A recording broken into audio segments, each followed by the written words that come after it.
नमस्कार दोस्तों, आज के इस वीडियो में हम आपको कार्तिक मास का दूसरा अध्याय सुनाएंगे।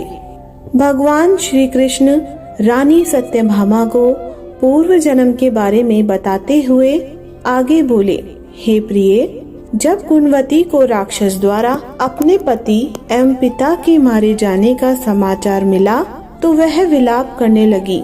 हे नाथ, हे पिता, मुझको त्याग कर तुम कहाँ चले गए? मैं अकेली स्त्री तुम्हारे बिन अब क्या करूं? अब मेरे भोजन, वस्त्र आदि की व्यवस्था कौन करेगा? घर में प्रेम पूर्वक मेरा पालन पोषण कौन करेगा? मैं कुछ भी नहीं कर सकती। मुझ विधवा की कौन रक्षा करेगा? मैं कहाँ जाऊं? मेरे पास तो अब कोई ठिकाना भी नहीं रहा। इस प्रकार विलाप करते हुए गुणवती चक्कर खाकर धरती पर गिर पड़ी और बेहोश हो गई।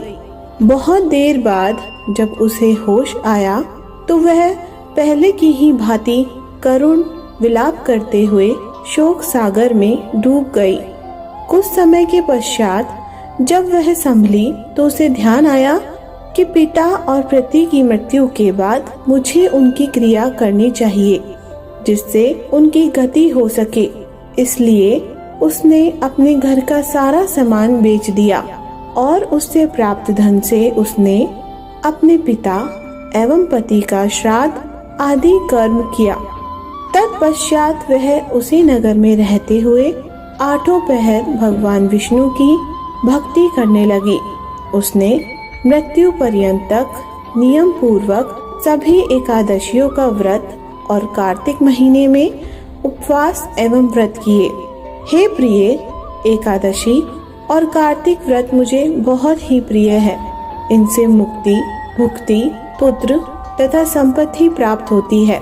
कार्तिक मास में जब तुला राशि पर सूर्य आता है तब ब्रह्म मुहूर्त में उठकर स्नान करने व व्रत व उपवास करने वाले मनुष्य मुझे बहुत प्रिय है, क्योंकि यदि उन्होंने पाप भी किए हो तो भी स्नान व व्रत के प्रभाव से उन्हें मोक्ष प्राप्त हो जाता है।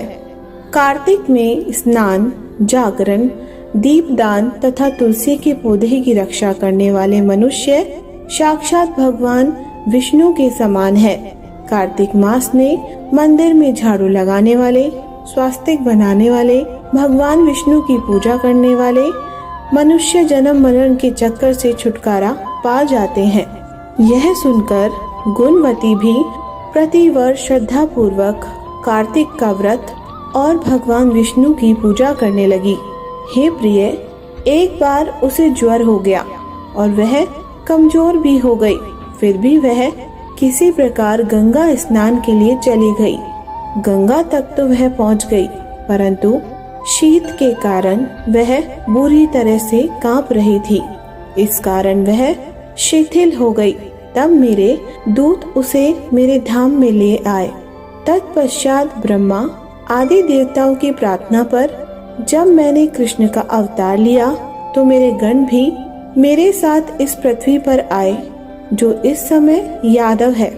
तुम्हारे पिता पूर्व जन्म में देव शर्मा थे तो इस समय सताज्रित हैं। पूर्व जन्म में चंद्र शर्मा जो तुम्हारे पति था वह डाकू है, और हे देवी, तू ही वह गुणवती है। कार्तिक व्रत के प्रभाव के कारण ही तू मेरी अर्धांगिनी हुई है। पूर्व जन्म में तुमने मेरे मंदिर के द्वार पर तुलसी का पौधा लगाया था। इस समय वह तेरे महलों के आंगन में कल्प वृक्ष के रूप में विद्यमान है। उस जन्म में जो तुमने दीप दान किया था उसी कारण तुम्हारी देह इतनी सुंदर है और तुम्हारे घर में साक्षात लक्ष्मी का वास है। चूँकि तुमने पूर्व जन्म में अपने सभी व्रतों का फल पति स्वरूप विष्णु को अर्पित किया था, उसी के प्रभाव से इस जन्म में तुम मेरी प्रिय पत्नी हुई हो। पूर्व जन्म में तुमने नियम पूर्वक जो कार्तिक मास का व्रत किया था उसी के कारण मेरा और तुम्हारा कभी वियोग नहीं होगा। इस प्रकार कार्तिक मास में व्रत आदि करने वाले मनुष्य मुझे तुम्हारे समान प्रिय है। दूसरे जप, तप, यज्ञ, दान आदि करने से प्राप्त फल कार्तिक मास में किए गए व्रत के फल से बहुत थोड़ा होता है। अर्थात कार्तिक मास के व्रतों का 16वां भाग भी नहीं होता है। इस प्रकार सत्यभामा भगवान श्री कृष्ण के मुख से अपने पूर्व जन्म के पुण्य का प्रभाव सुनकर बहुत प्रसन्न हुई।